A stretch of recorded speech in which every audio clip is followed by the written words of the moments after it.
اعوذ باللہ من الشیطان الرجیم بسم اللہ الرحمن الرحیم الحمد للہ الذی ہدانا لہذا وما كنا لنہتدی لولا ان ہدانا اللہ اللہم صلی علی سیدنا محمد النبی الامی وعلی آلہ وسلم تسلیما۔ لاسٹ لیکچر میں بھی ایسے ہی ہوا ہے۔ تو لاسٹ لیکچر میں پھر ہم نے غزوہ احد کو ڈسکس کیا تھا اور اس کے بعد کے تمام واقعات ہم نے دیکھے تھے۔ آج ہم انشاءاللہ غزوہ احزاب یعنی جنگ خندق کو پڑھیں گے۔ لاسٹ لیکچر کے اندر ہم نے دیکھا تھا کہ پیچھے جو جنگیں ہو رہی ہیں وہ 2 ہجری کے اندر بدر ہوئی ہے رمضان میں، اس کے بعد 3 ہجری کے اندر احد ہوئی ہے شوال کے اندر، اور پھر اب 5 ہجری کے اندر ہو رہی ہے غزوہ خندق شوال کے اندر ہی۔ اس میں رسول اللہ صلی اللہ علیہ وآلہ وسلم کو جب خبر ملتی ہے تو رسول اللہ صلی اللہ علیہ وآلہ وسلم جو ہیں وہ خندق کھدوانے کی تجویز کے اوپر غور کرتے ہیں۔ حضرت سلمان فارسی نے وہ تجویز دی ہوتی ہے، صحابہ کے اندر مشورہ ہوتا ہے اور سب کو وہ تجویز پسند آتی ہے، وہ خندق کے اوپر غور کرتے ہیں۔ دوسری طرف بنو نذیر کے جو اکابرین ہوتے ہیں، ان کے جو سیاستدان ہوتے ہیں بڑے، وہ لوگ جاتے ہیں اور جا کے قریش سے ملتے ہیں اور قریش کو اس بات پر آمادہ کرتے ہیں کہ آپ مسلمانوں کے اوپر حملہ کریں، اور ادھر آ کے بنو قریظہ جو ہوتے ہیں ان کو بھی اکساتے ہیں کہ آپ مسلمانوں کے ساتھ بغاوت کریں، اور دوسرے قبیلے بنو غطفان اور ارد گرد کے اور قبائل جو مسلمانوں کے خلاف ہوتے ہیں ان کو جا کے کہتے ہیں آپ قریش کا ساتھ دیں، قریش کے حلیف بنیں۔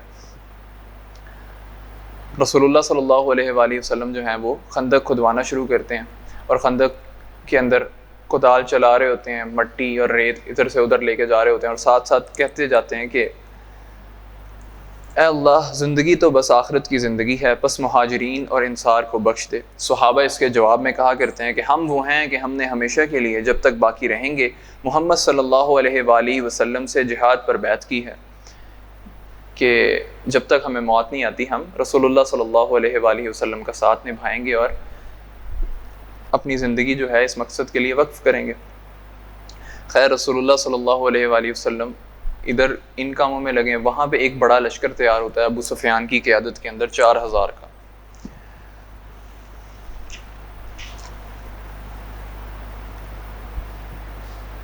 اس میں وہ وہاں سے نکلتا ہے۔ اس طے شدہ پروگرام کے مطابق جنوب سے قریش، کنانہ اور تہامہ میں آباد دوسرے حلیف قبائل نے مدینہ کی جانب کوچ کیا۔ ان سب کا سپہ سالار اعلیٰ ابو سفیان تھا اور ان کی تعداد 4000 تھی۔ یہ لشکر مرہ زہران پہنچا تو بنو سلیم بھی اس میں شامل ہو گئے۔ اب ارد گرد کے اور قبائل جو مسلمانوں کے خلاف ہیں اور قریش کے حلیف ہیں وہ ساتھ ملتے جا رہے ہیں۔ ادھر اسی وقت مشرق کی طرف سے غطفانی قبائل فزارہ، مرہ اور اسجہ نے کوچ کیا۔ فزارہ کا سپہ سالار عیینہ بن حسن تھا، بنو مرہ کا حارث بن عوف اور بنو اسجہ کا مسعر بن رخیلہ۔ انہی کے ضمن میں بنو اسد اور دیگر قبائل بہت سے افراد بھی آئے تھے۔ اب انہوں نے رخ کیا اور مسلمانوں کا، اور آ کے جو ہیں مدینہ کے باہر یہ لوگ بیٹھ گئے۔ مدینہ کے باہر 10,000 کا لشکر جمع ہو گیا ہے، جبکہ مدینہ کی کل آبادی بچوں اور خواتین کو ملا کر بھی 10,000 سے زیادہ نہیں تھی۔ تو اگر تو یہ مسلمانوں کو بر وقت اطلاع نہ ہوئی ہوتی اور یہ مدینہ میں داخل ہو جائے تو مسلمانوں کی ہار یقینی تھی، مسلمانوں کی شکست یقینی تھی۔ لیکن رسول اللہ صلی اللہ علیہ وآلہ وسلم کی قیادت بڑی بیدار قیادت تھی اور انہوں نے وقت کے اوپر وہ فیصلہ فرمایا اور خندق کھدوائی۔ خندق کی کھدائی کے دوران بڑے خوبصورت واقعات پیش آئے۔ ایک دفعہ حضرت طلحہ رضی اللہ تعالیٰ عنہ رسول اللہ کے پاس آئے اور رسول اللہ سے بھوک کا شکوہ کیا کہ یا اللہ کے رسول صلی اللہ علیہ وآلہ وسلم، اپنا پیٹ دکھایا، دیکھا کہ ایک پتھر باندھا ہوا ہے، اللہ کے رسول دیکھیں بھوک سے کیا حال ہے، پتھر باندھا ہوا ہے۔ تو رسول اللہ نے اپنی چادر اٹھائی اور دکھایا کہ 2 پتھر بندھے ہوئے ہیں۔ پھر حضرت جابر رضی اللہ تعالیٰ عنہ فرماتے ہیں کہ ہم لوگ کھدائی کر رہے تھے تو ایک بڑی چٹان آ گئی، وہ ہم سے ٹوٹ نہیں رہی تھی، تو ہم نے رسول اللہ صلی اللہ علیہ وآلہ وسلم سے درخواست کی کہ اللہ کے رسول صلی اللہ علیہ وآلہ وسلم ایسے ایک چٹان آ گئی ہے، اب وہ چٹان جو ہے نا وہ ہم سے ٹوٹ نہیں رہی ہے۔ حضرت برا رضی اللہ تعالیٰ عنہ کا بیان ہے کہ جنگ خندق کے موقع پر کھدائی کے دوران ایک سخت چٹان آ پڑی جس سے کدال چٹ جاتی تھی اور کچھ ٹوٹتا ہی نہ تھا۔ ہم نے رسول اللہ صلی اللہ علیہ وآلہ وسلم سے اس کا شکوہ کیا، آپ تشریف لائے، کدال لی اور بسم اللہ کہہ کر ایک ضرب لگائی تو ایک ٹکڑا ٹوٹ گیا، اور فرمایا اللہ اکبر، مجھے ملک شام کی کنجیاں دی گئی ہیں، واللہ میں اس وقت وہاں کے سرخ محلوں کو دیکھ رہا ہوں، پھر دوسری ضرب لگائی تو ایک دوسرا ٹکڑا کٹ گیا. فرمایا اللہ اکبر، مجھے فارس دیا گیا ہے، واللہ میں اس وقت مدائن کا سفید محل دیکھ رہا ہوں. پھر تیسری ضرب لگائی اور فرمایا بسم اللہ، تو باقی مادہ چٹان بھی کٹ گئی. پھر فرمایا اللہ اکبر، مجھے یمن کی کنجیاں دی گئی ہیں، واللہ میں اس وقت اپنی جگہ سے صنعاء کے پاٹھک دیکھ رہا ہوں. ابن اسحاق نے ایسی ہی ایک روایت حضرت سلمان فارسی رضی اللہ تعالیٰ عنہ سے بھی ذکر کی ہے. اچھا اب دیکھیں اللہ اکبر کبیرہ کہ صحابہ اس وقت بھوک اور پیاس کی حالت میں ہیں اور لگے ہوئے ہیں، اور ادھر رسول اللہ صلی اللہ علیہ وآلہ وسلم کھدائی کر رہے ہیں اور ساتھ ساتھ کہہ رہے ہیں کہ یمن کی کنجیاں دیکھ رہا ہوں، شام کی بشارتیں دے رہے ہیں، فارس کی بشارتیں دے رہے ہیں صحابہ کو. اب منافقین کا وہاں پہ طرز عمل کیا تھا؟ جب باہر 10,000 کا لشکر آ کے بیٹھا ہے اور محاصرہ کر لیا انہوں نے، تو صحابہ کا رد عمل کیا تھا؟ قرآن میں آیات آتی ہیں، اعوذ باللہ من الشیطان الرجیم، وَلَمَّا رَأَى الْمُؤْمِنُونَ الْأَحْزَابَ قَالُوا هَذَا مَا وَعَدَنَا اللَّهُ وَرَسُولُهُ وَصَدَقَ اللَّهُ وَرَسُولُهُ وَمَا زَادَهُمْ إِلَّا إِيمَانًا وَتَسْلِيمًا. اور جب اہل ایمان نے ان جتھوں کو دیکھا تو کہا یہ تو وہی چیز ہے جس کا اللہ اور اس کے رسول نے ہم سے وعدہ کیا تھا، اور اللہ اور اس کے رسول نے سچ ہی فرمایا تھا. اور اسی حالت نے ان کے ایمان اور جذبہ اطاعت کو بڑھا دیا کہ انہوں نے فوراً کہا کہ اللہ نے اسی کا تو وعدہ کیا تھا ہم سے کہ وَلَنَبْلُوَنَّكُمْ بِشَيْءٍ مِّنَ الْخَوْفِ وَالْجُوعِ وَنَقْصٍ مِّنَ الْأَمْوَالِ، کہ تمہیں آزمایا جائے گا خوف سے، بھوک سے، افلاس سے، پیاس سے، تمہارے مالوں میں کمی کر کے. تو ہم سے تو وعدہ یہ ہوا تھا. دوسری طرف منافقین کا حال دیکھیں.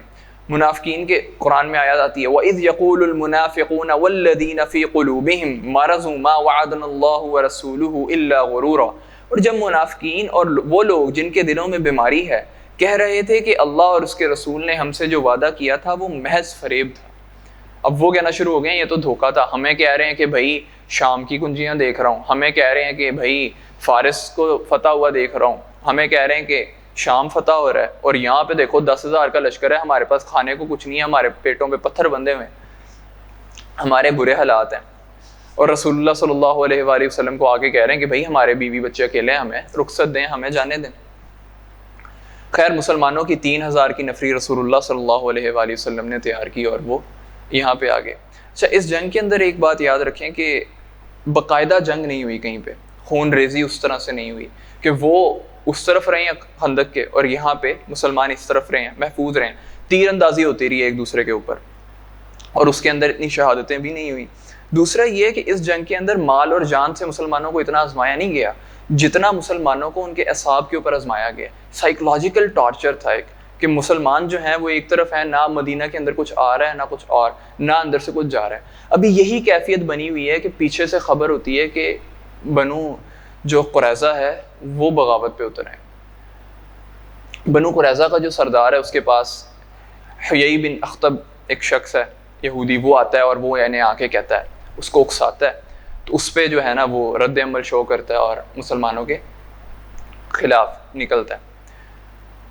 رسول اللہ صلی اللہ علیہ وآلہ وسلم کو خبر ہوتی ہے. اب جسٹ امیجن کہ اس وقت سارے صحابہ جو ہیں وہ ادھر خندق کے اوپر مصروف ہیں، پیچھے جو بچے ہیں ان کو علیحدہ سے انہوں نے ایک محفوظ مقام کے اوپر رکھا ہوا ہے، اور حلیف ہیں یہودی مسلمانوں کے، تو یہی ہے نا کہ وہ لوگ تو حملہ نہیں کریں گے، لیکن اب وہ اندر سے ہی بغاوت ہونے کے چانسز بڑھ رہے ہیں، تو رسول اللہ کے اوپر وہ کیا ایک کیفیت طاری ہوئی ہوگی. خیر رسول اللہ صلی اللہ علیہ وآلہ وسلم کے پاس جب اطلاع پہنچتی ہے تو رسول اللہ کچھ صحابہ کو بھیجتے ہیں، بڑے بڑے صحابہ، سعد بن معاذ، سعد بن عبادہ اور بڑے صحابہ کو نا جو اوس اور خزرج کے بڑے سردار ہوتے ہیں کہ تم پتہ کر کے آؤ کہ کیا یہ معاملہ ٹھیک ہے. وہ جاتے ہیں تو اس بات کی آ کے تصدیق کرتے ہیں کہ یا رسول اللہ صلی اللہ علیہ وآلہ وسلم ایسا ہی معاملہ ہے، جو وہاں پہ یہود ہیں وہ تو جنگ کے لیے تیار بیٹھے ہوئے ہیں. اچھا ایک واقعہ بہت بڑا اس میں انٹرسٹنگ پیش آتا ہے کہ یہودی جو ہے نا وہ چیک کرنے کے لیے آتے ہیں کہ مسلمانوں کے جو خواتین اور بچے ہیں وہ کتنے اسٹیبل ہیں، وہاں پہ کوئی ان کے فوجی دستے موجود ہیں یا کوئی معاملہ ایسا ہے. وہ آتے ہیں تو حضرت صفیہ رضی اللہ تعالیٰ عنہ رسول اللہ کی پھپھی یہ دیکھتی ہیں، یہ صحابہ کو کہتی ہیں حسان بن ثابت کو کہ آپ نا وہ دیکھیں وہ جو ہے نا یہ یہودی آ رہے ہیں تو آپ ان کا کچھ معاملہ کریں. تو وہ کہتے ہیں میں تو شاعر ہوں، تو میرا تو جنگی معاملات سے کوئی لینا دینا نہیں ہے. تو حضرت صفیہ خود اترتی ہیں نیچے اور جا کے اس یہودی کو مار دیتی ہیں. تو جب وہ مارتی ہیں ایک تو ادھر مسلمان عورتوں کے حوصلے بڑے بڑھ جاتے ہیں، ہمت بڑی مضبوط ہو جاتی ہے کہ ہم لوگ بھی لڑ سکتی ہیں، اور دوسری طرف یہودیوں کے اوپر یہ امپریشن چلا جاتا ہے کہ شاید کچھ فوجی دستے یہاں پہ بھی موجود ہیں. وہ بھی کچھ ڈگمگانے لگ جاتے ہیں. پھر ایک معاملہ پیش آتا ہے کہ حضرت نعیم رضی اللہ تعالیٰ عنہ یہ ہوتے ہیں بنو غطفان سے. یہ جو ہوتے ہیں یہ مسلمان ہو گئے ہوتے ہیں لیکن انہوں نے اوپنلی بتایا نہیں ہوتا. یہ رسول اللہ کی خدمت میں آتے ہیں کہ میں بنو غطفان سے ہوں اور میں چاہتا ہوں کہ میں مسلمانوں کے لیے کوئی کام آ سکوں, تو آپ مجھے بتائیں میں کیا کر سکتا ہوں. تو رسول اللہ مشورہ کرتے ہیں, تو مشورے میں یہی ہوتا ہے کہ فوجی دستہ تو کوئی بھیجا جا نہیں سکتا کیونکہ وہ اکیلے ہیں, باقیوں تو کوئی اندر نہیں ان کے گھسنے دے گا. صرف جو یہ ہیں نعیم, ان کو صرف آنے جانے کی اجازت ہوگی. تو یہ رسول اللہ انہیں کہتے ہیں کہ تم جو ہے نا اندر سے پھوٹ ڈالو ان کے اور ایسا کوئی معاملہ کرو. یہ کہتے ہیں ٹھیک ہے. اب یہ بنو غطفان سے ہوتے ہیں, قریش کے وہ حلیف ہوتے ہیں, تو قریش کے ساتھ بھی ان کے اچھے ہوتے ہیں اور مراسم ان کے یہودیوں کے ساتھ بھی ہوتے ہیں. یہ یہودیوں کے پاس جاتے ہیں اور انہیں کہتے ہیں کہ یہ تم لوگ پکے ہو کہ تم لوگ بغاوت کر دو گے مسلمانوں کے خلاف. تو یہودی کہتے ہیں کہ ہاں اس پہ ڈٹے ہوئے. انہوں نے کہا دیکھو ذرا خیال کرو, تم لوگوں کے بال بچے جو ہیں نا وہ یہیں پہ موجود ہیں, تم لوگوں کے مال سارے یہیں موجود ہیں, تم لوگوں کے گھر یہاں پہ موجود ہیں. وہ سارے تو باہر سے اٹھ کے آئے ہوئے ہیں اور وہ تو انہوں نے آ کے ادھر محاصرہ کیا ہے, وہ تو جب ان کی کمک ختم ہوئی انہوں نے واپس چلے جانا ہے, تو تم لوگوں نے پھنس جانا ہے. تو نا تم لوگ محمد صلی اللہ علیہ وآلہ وسلم کے عتاب کا شکار ہو جاؤ گے. تو ایسا کرو کہ نا تم لوگ نا اگر یہ تمہیں قریشی اس بات پہ اکساتے ہیں نا کہ تم لوگ اوپنلی حملہ کر دو مسلمانوں کے اوپر, تو تم لوگ ان سے کہنا کہ نا آپ اپنے کچھ بندے نا ہمارے پاس رکھوا دیں, تو اس شرط کے اوپر نا ہم حملہ کریں گے. وہ ہم بندے ہمارے لیے حفاظت کے بھی کام آ جائیں گے اور ہمیں ڈائریکشن دینے کے بھی کام آ جائیں گے, اور آپ کے ساتھ ہمارے تھوڑے رابطے بھی مضبوط ہو جائیں گے. تو نا اور قریشیوں کا بھی اعتماد تم لوگوں کو اعتماد بھی ہو جائے گا کہ واقعی وہ تم لوگوں کے ساتھ مخلص ہیں, تم لوگوں کو تنہا چھوڑ کے کہیں پہ بھی نہیں جائیں گے. وہ کہتے ہیں ہاں نعیم آپ کا مشورہ تو ٹھیک ہے. ادھر سے اٹھ کے جاتے ہیں وہ بنو غطفان کے پاس اور انہیں بھی اسی طرح کی باتیں کرتے ہیں کہ تم لوگ قریش کے حلیف آئے ہوئے ہو تو دیکھ لینا کہیں اپنا زیادہ نقصان نہ کر لینا, قریشی جو ہیں وہ بچ کے نکل جائیں. اور قریش کے پاس جا کے کہتے ہیں کہ قریش دیکھو تم لوگوں کو پتہ ہے ہم لوگ تم لوگوں کے خیر خواہ ہیں, تو دیکھو یہودی جو ہے نا مجھے نہیں لگتا وہ تم لوگوں کا ساتھ دیں گے. دیکھو اگر انہوں نے تم لوگوں سے کوئی بندے وغیرہ مانگے نا تو ان کا مجھے لگ رہا ہے یہ پلان ہے کہ رسول اللہ کو ان کی سازش کی خبر ہو گئی ہے اور انہوں نے نا بھیج دینے, تم لوگوں سے بندے لیں گے اور وہ بندے رسول اللہ سے معافی کے بدلے نا وہ رسول اللہ کے حوالے کر دیں گے, تو تم لوگوں کا بڑا نقصان ہوگا. تو اگر اس طرح کا کوئی معاملہ ہوتا ہے تو ان کی باتوں میں نہ آنا. وہ کہتے ہیں ٹھیک ہے. اب جب قریش جو ہیں وہ ان کو کہتے ہیں کہ آپ حملہ, ادھر سے ہم حملہ کرتے ہیں ادھر سے آپ حملہ کریں, تو پہلے تو وہ یہ کرتے ہیں بہانہ کہ نا آج تو ہفتے کا دن ہے, ہفتے کا دن ہماری عبادت کا دن ہوتا ہے تو ہم تو حملہ نہیں کر سکتے اس دن. تو دوسرا یہ کہ آپ ہمارے پاس کچھ بندے رکھوا دیں. قریش کے ایک دم کان کھڑے ہوتے ہیں کہ نعیم ہمیں لگتا ہے ٹھیک کہہ کے گیا تھا ان کے بارے میں. تو ادھر جب قریش نے منع کرتے ہیں کہ نہیں ہم نے کوئی بندے نہیں دینے, آپ بس حملہ کریں, تو ان کے بھی کان کھڑے ہو جاتے ہیں کہ نہیں یار یہ لگتا ہے نعیم جو تھے نا وہ صحیح بات کہہ رہے تھے کہ یہ تو ہمیں چکر دے رہے ہیں, اندر سے معاملہ کچھ اور ہے. خیر یہ سارے معاملات ہوتے رہتے ہیں. دوسری طرف یہ ہوتا ہے کہ کچھ لوگ وہ خندق پار کر کے اس طرف آ جاتے ہیں. حضرت علی رضی اللہ تعالیٰ عنہ کو اس بات کی خبر ہوتی ہے تو وہ ایک دستہ لے کے وہاں پہ پہنچتے ہیں فوراً, اور وہ جو رستہ انہوں نے بنایا ہوتا ہے اس طرف آنے کا وہ رستے کے اوپر قبضہ کر لیتے ہیں تاکہ کوئی اور آ نہ سکے اور وہ واپس بھی نہ جا سکیں. تو وہ مسلمانوں کو للکارتے ہیں. تو حضرت علی رضی اللہ تعالیٰ عنہ ان کے مقابلے میں عبد الود ایک شخص ہوتا ہے, ابن عبد الود, تو اس شخص وہ للکارتا ہے. تو حضرت علی اس کے ساتھ مقابلہ کرتے ہیں اور اس کو قتل کر دیتے ہیں. جو باقی لوگ آئے ہوتے ہیں اکرمہ بن مسلمہ اور باقی لوگ, وہ لوگ جو ہیں وہ فوراً, اکرمہ بن ابو جہل اس وقت تو مشرک ہوتے ہیں, تو یہ جو ہیں یہ لوگ واپس چلے جاتے ہیں خندق سے. اور ایک تیر لگتا ہے حضرت سعد بن معاذ رضی اللہ تعالیٰ عنہ کے, اس کی وجہ سے ان کا ایک بازو نہ خراب ہو جاتا ہے اور زخمی ہو جاتے ہیں. تو وہ اللہ سے دعا کرتے ہیں کہ یا اللہ اب یا تو یہ نا قریش کی آخری جنگوں کے قریش آخری دفعہ ہم مسلمانوں کے سامنے آ رہے ہوں, اور یا پھر اور مجھے نا اسی زخم میں شہید ہو جاؤں, ختم ہو جاؤں, مجھے موت آ جائے, لیکن مجھے جو ہے نا بنو قریظہ کا ساتھ جو واقعہ پیش آنا ہے مجھے وہ میری نظروں کے سامنے ہو. تو خیر یہ والا ہوتا ہے. تو رسول اللہ صلی اللہ علیہ وآلہ وسلم وہاں پہ تیار ہوتے ہیں اور مقابلہ کر رہے ہوتے ہیں. یہ ایک اللہ رب العزت کی طرف سے آندھی آتی ہے, طوفان آتا ہے جس سے ان کی ہانڈیاں الٹ جاتی ہیں, جانور بھاگ جاتے ہیں, خیمے نکل جاتے ہیں. تو ان کے بھی حوصلے ذرا پست ہوتے ہیں. اوپر سے یہودی اندر سے بات نہیں مانتے, ادھر سے یہ نہیں کرتے, تو ان کے حوصلے بالکل زیرو ہو جاتے ہیں اور یہ اٹھ کے واپسی کا رخ کرتے ہیں. اب رسول اللہ صلی اللہ علیہ وآلہ وسلم کی ساری توجہ ہو جاتی ہے یہود کی طرف کہ انہوں نے اندر سے غداری کی ہے. رسول اللہ صلی اللہ علیہ وآلہ وسلم جو ہیں وہ ان کی طرف کرتے ہیں، بنو قریظہ کی طرف اب نکلتے ہیں. بنو قریظہ کا جو سردار ہے وہ رسول اللہ صلی اللہ علیہ وآلہ وسلم جب اسے پتہ چلتا ہے کہ اب ہمارا محاصرہ کر لیا انہوں نے. اچھا، غزوہ احزاب کے اندر جو محاصرہ ہے مدینہ کا وہ تقریباً 1 مہینہ محاصرہ رہا ہے مدینہ کا، اور اس کے اندر وہ ساری کیفیات ہو رہی ہیں. اس میں بڑے خوبصورت واقعات آتے ہیں. ایک دفعہ حضرت جابر رضی اللہ تعالیٰ عنہ، اللہ مجھے معاف کرے اگر میں نام غلط لے رہا ہوں، تو وہ رسول اللہ کے پاس آتے ہیں. بھوک اور افلاس سے بڑے برے حال ہو رہے ہوتے ہیں مسلمانوں کے. وہ مسلمان آتے ہیں اللہ کے رسول کے پاس، یا اللہ کے رسول آپ نا ایک چھوٹی بکری کا بچہ ہوتا ہے وہ ذبح کرواتے ہیں اپنے گھر، اور 2.5 کلو ان کے پاس جو ہوتی ہے پیسی ہوئی، اس کا وہ آٹا گندواتے ہیں اور روٹی بنواتے ہیں، اور رسول اللہ کے پاس آتے ہیں کہ اللہ کے رسول آپ اپنے چند ساتھیوں کو لے کے نا میرے طرف آ جائیں اور کچھ کھا لیں. تو اب رسول اللہ صلی اللہ علیہ وآلہ وسلم جو ہیں وہ 1000 بندہ ہوتا ہے، فارغ خندق والوں سب کو کہتے ہیں کہ آج جابر کی طرف دعوت ہے. تو حضرت جابر بڑے پریشان ہوتے ہیں کہ یہ کیا معاملہ ہو گیا، میں نے تو اللہ کے رسول کو کہا تھا. اللہ کے رسول وہاں پہ جاتے ہیں اور بسم اللہ پڑھ کے وہ ہانڈی کھولتے ہیں اور وہ کھانا کھلائی جاتے ہیں. وہ 1000 کے 1000 جو ہیں وہ پیٹ بھر کے کھانا کھاتے ہیں اور کوئی معاملہ پیش نہیں آتا. سارے ان کے پیٹ بھی بھر جاتے ہیں. وہ 2.5 کلو آٹے سے جو ہے سب کے پیٹ بھر جاتے ہیں، سب پیٹ بھر کے کھاتے ہیں اور چلے جاتے ہیں. پھر ایک واقعہ ہوتا ہے، ایک صحابی کی بہن جو ہیں وہ ان کے لیے اور اپنے ماموں کے لیے کچھ کھجوریں لے کے آ رہی ہوتی ہیں کہ رستے میں رسول اللہ مل جاتے ہیں. رسول اللہ ان سے کھجوریں لیتے ہیں اور ایک چادر کھولتے ہیں، اس کے اوپر وہ ڈال دیتے ہیں اور سارے خندق والوں کو بلا لیتے ہیں کہ آؤ ان کھجوروں سے اپنا پیٹ بھر لو. وہ کھجوریں کھاتے جاتے ہیں، کھجوریں نہیں ختم ہوتی. سارے صحابہ جو ہیں وہاں سے کھجوریں کھاتے ہیں اور اپنا پیٹ بھرتے ہیں. ایسے ایمان افروز واقعات بھی غزوہ خندق کے اندر پیش آتے ہیں.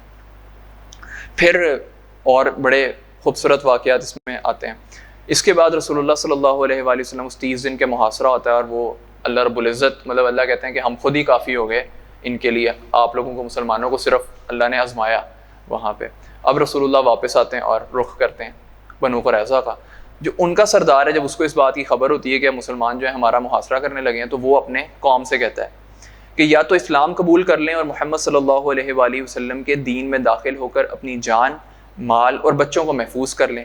کعب بن اسد نے اس تجویز کو پیش کرتے ہوئے یہ بھی کہا، کعب بن اسد ان کا سردار ہے، واللہ تم لوگوں پر یہ بات واضح ہو چکی ہے کہ وہ واقعی نبی اور رسول ہیں، اور وہ وہی ہیں جنہیں تم اپنی کتاب میں پاتے ہو. کہ دیکھ لو جو تم لوگ حالات دیکھ رہے ہو، جتنی جنگیں دیکھی ہیں اللہ تعالیٰ نے ان کو فتح دی ہے، تو یہ تم لوگوں کے اوپر بات اب کرسٹل کلیئر ہو چکی ہے کہ وہ واقعی اللہ کے رسول ہیں. دوسری تجویز وہ یہ دیتا ہے کہ یا اپنے بیوی بچوں کو خود ہی قتل کر دو، پھر تلوار سونت کر نبی کریم صلی اللہ علیہ وآلہ وسلم کی طرف نکل پڑیں اور پوری قوت سے ان سے ٹکرا جائیں، کہ خود ہی اپنے بچوں کو قتل کریں، اپنی بیویوں کو قتل کریں، اور جو ہو سکتا ہے بس ٹکر جائیں رسول اللہ کے قافلے کے ساتھ، اور یا تو فتح پائیں گے یا سارے مارے جائیں گے. تیسری تجویز یہ کرتا ہے کہ یا پھر رسول اللہ صلی اللہ علیہ وآلہ وسلم اور صحابہ کرام رضی اللہ تعالیٰ عنہ پر دھوکے سے، مطلب دھوکے سے مراد یہ کہتا ہے کہ نا ہم ہفتے کے دن ہماری تو عبادت ہوتی ہے تو ہم تو اس دن لڑتے نہیں ہیں، تو کسی دن ایسا کریں گے کہ مسلمانوں کے اندر تو یہی بات مشہور ہے کہ ہفتے کے دن یہ لڑتے نہیں ہیں، تو ہم ہفتے کے دن حملہ کر دیں گے. کوئی دھوکہ دیتے ہیں مسلمانوں کو اور ایسا کرتے ہیں. لیکن تینوں تجویزوں کو جو ہیں وہ بنو قریظہ جو قوم ہے وہ رد کر دیتی ہے اور ماننے سے انکار کرتی ہے. اس کے بعد یہ کہتے ہیں کہ رسول اللہ کے پاس پیغام بھیجتے ہیں کہ آپ ہمارے پاس نہ کسی شخص کو بھیجیں، ہم مشورہ کرنا چاہتے ہیں، اور نام لے لیتے ہیں ابو لبابہ رضی اللہ تعالیٰ عنہ کا کہ آپ ابو لبابہ رضی اللہ تعالیٰ عنہ کو ہمارے پاس بھیجیں، ہم ان سے کچھ مشورہ کرنا چاہتے ہیں. اور ابو لبابہ کو بلا کے پوچھتے ہیں کہ ابو لبابہ کیا آپ مناسب سمجھتے ہیں کہ ہم محمد صلی اللہ علیہ وآلہ وسلم کے فیصلے پر ہتھیار ڈال دیں؟ انہوں نے فرمایا اچھا. ادھر جب یہ جیسے ابو لبابہ وہاں پہنچتے ہیں تو جتنے ادھر کے مرد ہوتے ہیں وہ ابو لبابہ کو گھیر لیتے ہیں، اور بیوی بچے ادھر کے جتنی خواتین ہوتی ہیں، عورتیں ہوتی ہیں، وہ رونا شروع کر دیتی ہیں. ابو لبابہ کے ان کے ساتھ مراسم ہوتے ہیں، اور ان کے اپنے جو گھر والے بھی ہیں وہ بھی انہی علاقوں میں رہتے ہوتے ہیں جہاں پہ یہ یہودی رہتے ہوتے ہیں. تو ان کا دل تھوڑا سا پسیجتا ہے ان کی کیفیت دیکھ کے نا کہ کیا کیفیت ان کی ہوئی ہے. انہوں نے فرمایا ہاں، لیکن ساتھ ہی ساتھ حلق کی طرف اشارہ بھی کر دیا گا جس کا مطلب یہ تھا کہ ذبح کر دیے جاؤ. جب انہوں نے پوچھا کہ ابو لبابہ اب ہم کیا کریں، ہم ہتھیار ڈال دیں محمد صلی اللہ علیہ وسلم، ہمارا کیا معاملہ ہوگا، تو ابو لبابہ نے کہا کہ حلق کی طرف اشارہ کر کے ان کو یہ کہہ دیا کہ تم لوگ مارے جاؤ گے. اس پہ ابو لبابہ خود ڈر گئے کہ کہیں میں نے خیانت تو نہیں کر دی اللہ کے رسول کے ساتھ، اور واپس آ کے یہ مسجد نبوی کے اندر انہوں نے اپنے آپ کو باندھ لیا، اور انہوں نے کہا جب تک اللہ کے رسول آ کے مجھے خود نہیں کھولیں گے تو تب تک یہ معاملہ نہیں ہوگا. ادھر حضرت اللہ کے نبی صلی اللہ علیہ وآلہ وسلم ان کا ویٹ کر رہے ہوتے ہیں، لیکن یہود جو ہیں وہ ہتھیار ڈال دیتے ہیں، ابو لبابہ نہیں آتے، اور ابو لبابہ کی پھر پیچھے سے خبر ملتی ہے کہ وہ تو ایسے وہاں پہ انہوں نے خود کو باندھا ہوا ہے، وہ صرف نماز کے وقت ان کی بیوی آتی ہے، وہ ان کو کھول دیتی ہوتی ہیں، اور ابو لبابہ جو ہیں وہ نماز ادا کرتے ہیں اور پھر واپس ان کو باندھ دیتی ہوتی ہیں۔ خیر یہ وقت جو ہے ایسے ہی گزر رہا ہوتا ہے، رسول اللہ صلی اللہ علیہ وآلہ وسلم وہاں سے ان کو لے آتے ہیں۔ اب جب ان کو لے کے آتے ہیں، بنو قریظہ کے لوگوں کو باہر مردوں کو علیحدہ کر دیتے ہیں، بچوں کو اور عورتوں کو علیحدہ کر دیتے ہیں، تو اب اوس والے رسول اللہ کے پاس آتے ہیں۔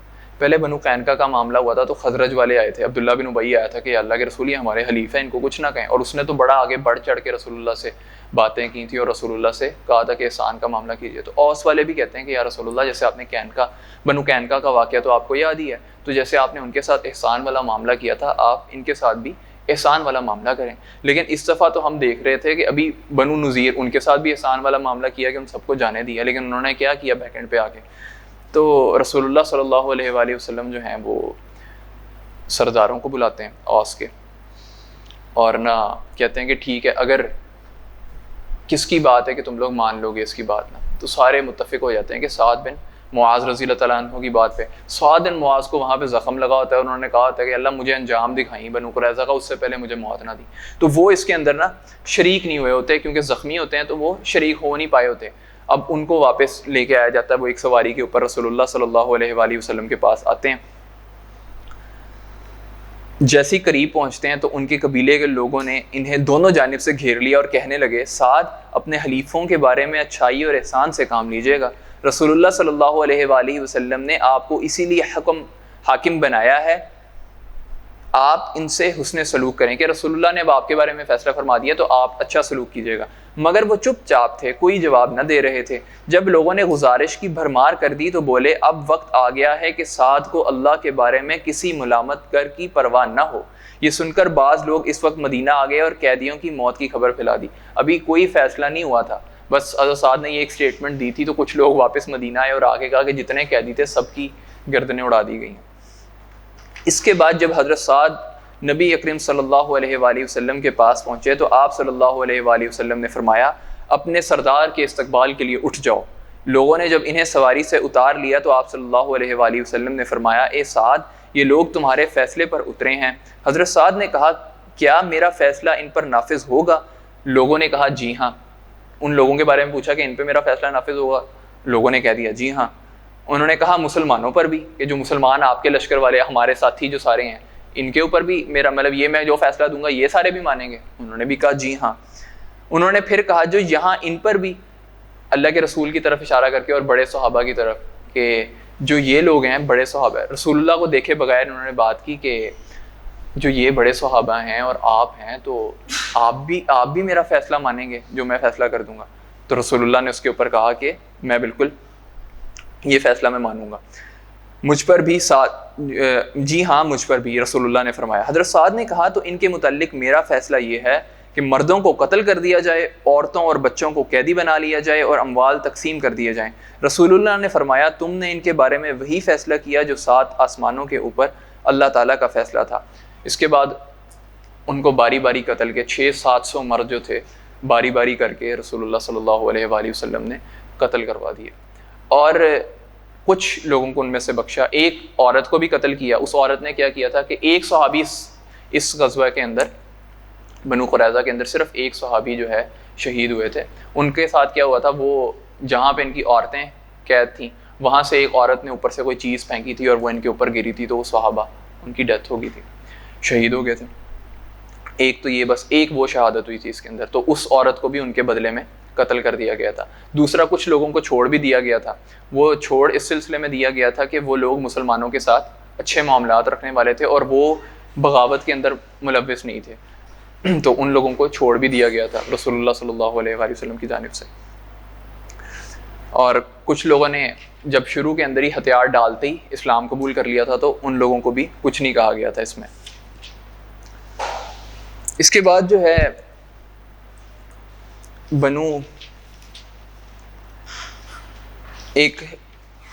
بنی مستلق جو ہے ایک غزوہ ہوا ہے، اس کے اندر ایک طرف سے رسول اللہ کو خبر ملتی ہے کہ فلاں قبیلے کے لوگ جو ہیں وہ مسلمانوں کے خلاف تیار ہو رہے ہیں، تو رسول اللہ صلی اللہ علیہ وآلہ وسلم ان کے اوپر جاتے ہیں اور حملہ کرتے ہیں، اور ان کے حملہ کرنے سے پہلے ہی ان کے اوپر قابض ہو جاتے ہیں، ان کے مال اموال اور ساری ان کے اوپر قابض ہو جاتے ہیں۔ پھر حضرت جویریہ رضی اللہ تعالیٰ عنہ کا وہاں پہ رسول اللہ سے نکاح ہوتا ہے۔ اس نکاح کے بدلے میں جب صحابہ دیکھتے ہیں کہ رسول اللہ نے تو ان سے نکاح فرما لیا، تو وہ کہتے ہیں کہ اب ہم ان کو غلامی میں کیسے رکھ سکتے ہیں، اب ان کو ہم قیدیوں کی حیثیت سے کیسے رکھ سکتے ہیں، اب تو یہ رسول اللہ کا سسرال بن گیا۔ عابد صاحب نے بھی اس کا ذکر آپ لوگوں کے ساتھ کیا تھا، تو وہ سب کو آزاد بھی کر دیتے ہیں۔ اور اس کے اندر سفر کے دوران میں بڑے واقعات پیش آتے ہیں۔ ایک تو یہ ہوتا ہے کہ ایک دفعہ حضرت عمر بن خطاب رضی اللہ تعالیٰ عنہ کا ایک غلام پانی بھرنے کے لیے جاتا ہے، تو ایک انصاری صحابی کے ساتھ ادھر کوئی جھڑپ ہو جاتی ہے۔ اس میں وہ کہتا ہے کہ انصار کو مدد کے لیے بلا لیتا ہے، یہ مہاجرین کو بلا لیتا ہے۔ رسول اللہ کو خبر ہوتی ہے تو رسول اللہ کہتے ہیں کہ تم لوگ جہالت کی باتیں کیا کر رہے ہو جب میں تم لوگوں کے درمیان موجود ہوں، ٹھیک ہے۔ لیکن عبداللہ بن ابی کو وہاں پہ موقع مل جاتا ہے ان کے خلاف بات کرنے کا، تو وہ کہتا ہے کہ یہ دیکھ لیں، یہ جو ہے نا عزت والے جو ہیں نا وہ ذلت والوں کو نکال باہر کریں گے، دیکھو تم لوگوں نے ان کو کھلا پلا کے موٹا کیا ہے۔ وہ انڈیفینٹ اگر ہماری زبان میں کہا جائے کہ تو وہ آستین کے سانپ نکلے ہیں، ٹھیک ہے۔ ویسے وہاں پہ یہ استعمال کرتا ہے الفاظ کے کتے کو کھلا پلا کے موٹا کرو اور وہ پھر تمہیں ہی کاٹے، تو اس طرح کے الفاظ استعمال کرتا ہے۔ ایک ادھر صحابی موجود ہوتے ہیں جو رسول اللہ کے ساتھ بڑے مخلص ہوتے ہیں، اسی محفل کے اندر وہ اٹھ کے رسول اللہ کو بتا دیتے ہیں کہ یا رسول اللہ یہ عبداللہ بن ابی نے آپ کے بارے میں ایسی بات کی ہے۔ تو جب عبداللہ بن ابی کو یہ بات پتہ لگتی ہے کہ محمد رسول اللہ صلی اللہ علیہ وآلہ وسلم تک یہ بات پہنچ گئی ہے، تو وہ واپس آ کے قسمیں کھاتا ہے۔ تو جب قسمیں کھاتا ہے تو وہاں پہ جو بڑے اور صحابہ ہوتے ہیں وہ کہتے ہیں شاید زید جو ہیں وہ چھوٹے ہیں عمر میں، تو شاید ان کو اس بات میں صحیح کوئی مغالطہ لگ گیا ہو، وہ صحیح طرح سے بات آپ تک پہنچا نہ سکے ہوں۔ تو قرآن کے اندر آیات نازل ہو جاتی ہیں حضرت زید کی جو بارے میں ہوتی ہیں کہ حضرت زید جو تھے وہ بات جو کر رہے تھے وہ ٹھیک تھے، کہ ہم الذین یقولون لا تنفقوا علی من عند رسول اللہ حتی ینفضوا، یہ منافقین وہی کہتے ہیں، وہی ہیں جو کہتے ہیں کہ جو لوگ رسول اللہ کے پاس ہیں ان پر خرچ نہ کرو یہاں تک کہ وہ چلتے بنے۔ پھر یقولون لئن رجعنا الی المدینہ لیخرجن الاعز منها الاذل، یہ منافقین کہتے ہیں اگر ہم مدینہ واپس ہوتے تو اس سے عزت والا ذلت والے کو نکال باہر کرتا۔ اس کے اندر ایک اور واقعہ ہوتا ہے، حضرت عبداللہ رضی اللہ تعالیٰ عنہ بیٹے ہوتے ہیں عبداللہ بن ابی کے، یہ کیا کرتے ہیں کہ مدینہ جب واپس آ رہے ہوتے ہیں تو یہ رستے کے اندر کھڑے ہو جاتے ہیں دروازے پہ کہ بھائی مدینہ کے اندر بالکل جہاں سے اندر سارے جا رہے تھے، اور عبداللہ بن ابی کا انتظار کرنے لگے تھے۔ جیسے ہی عبداللہ بن ابی آتا ہے اپنی تلوار نکال لیتے ہیں اور کہتے ہیں تم نے کہا تھا نا کہ عزت والے داخل ہوں گے اور وہ ذلت والوں کو نکال باہر کریں گے، تو میں تمہارا کام تمام کر دیتا ہوں۔ رسول اللہ صلی اللہ علیہ وآلہ وسلم آتے ہیں اور وہ منع فرماتے ہیں کہ نہیں ایسے نہیں کرو، تو پھر وہ واپس اندر داخل ہوتا ہے۔ پھر ایک اور واقعہ پیش آتا ہے کہ رسول اللہ صلی اللہ علیہ وآلہ وسلم کے ساتھ ان کی ازواج میں سے ایک ازواج جو ہیں وہ ساتھ جاتی ہوتی ہیں سفر کے اندر، تو اس میں حضرت عائشہ رضی اللہ تعالیٰ عنہ واپس گئی ہوتی ہیں، ساتھ گئی ہوتی ہیں۔ واپسی کے اوپر کیا ہوتا ہے، ایک مقام کے اوپر وہاں پہ رکتے ہیں، تو حضرت عائشہ جو ہیں وہ نکل کے جاتی ہیں اور ان کا ہار گم جاتا ہے، وہ اپنا ہار تلاش کرنے لگ جاتی ہیں، اتنی دیر میں قافلہ جو ہے وہ وہاں سے کوچ کر جاتا ہے۔ حضرت عائشہ واپس پہنچتی ہیں تو ان کو اس بات کی خبر ہوتی ہے کہ پیچھے رسول اللہ نے کچھ ساتھیوں کو چھوڑا ہوتا ہے جو آپس آتے ہوتے دیکھ لیتے ہوتے ہیں کہ کوئی سامان قافلے کا رہ گیا ہو تو وہ لے کے آتے رہیں، تو اس میں حضرت صفوان رضی اللہ تعالیٰ عنہ پیچھے سے آ رہے ہوتے ہیں، وہ آتے کے دیکھتے ہیں کہ اما عائشہ وہاں موجود ہیں، تو وہ پاس آ کے پڑھتے ہیں انا للہ و انا الیہ راجعون، جس سے ایک دم سے اما عائشہ کو دھیان ہو جاتا ہے کہ کوئی پاس آ گیا، تو وہ اپنا اونٹ لا کے بٹھا دیتے ہیں، اما عائشہ اونٹ پہ سوار ہو جاتی ہیں اور وہ اونٹ لے کے واپس قافلے تک پہنچ جاتے ہیں۔ جب وہ پہنچتے ہیں تو وہاں پہ پھر یہ غلاظتیں بکتا ہے اور تہمت لگاتا ہے اما عائشہ رضی اللہ تعالیٰ عنہ پہ۔ اما عائشہ جو ہیں وہ واپس آتی بیمار ہو جاتی ہیں، تو 1 مہینے تک ان کو کوئی خبر نہیں ہوتی اس معاملے کی کہ کیا معاملہ پیش آیا۔ تو جب ان کو اس بات کی خبر ملتی ہے تو وہ اس بات کی تصدیق کرنے کے لیے رسول اللہ سے اجازت چاہتی ہیں کہ آپ مجھے میرے گھر جانے دیں، وہ رسول اللہ انہیں گھر جانے دیتے ہیں۔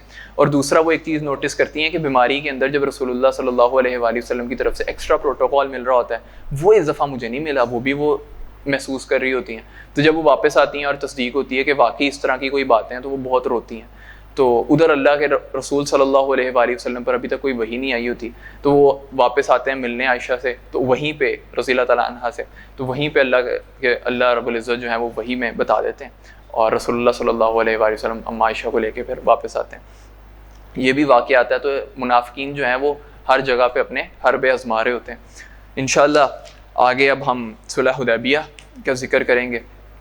ابھی تک ہم آج کے جو ہے ہم نے غزوہ بنی مستلق بھی پڑھ لی اور اس کے اندر درمیان کے اندر جو واقعات پیش آئے ہیں وہ دیکھ لی ہیں، منافقین کی جو سازشیں تھیں وہ دیکھ لی ہیں، جو حق بیان ہوا ہے وہ اللہ کا تھا، جو غلطیاں ہوئی ہیں وہ میری تھیں، اللہ مجھے معاف فرمائے۔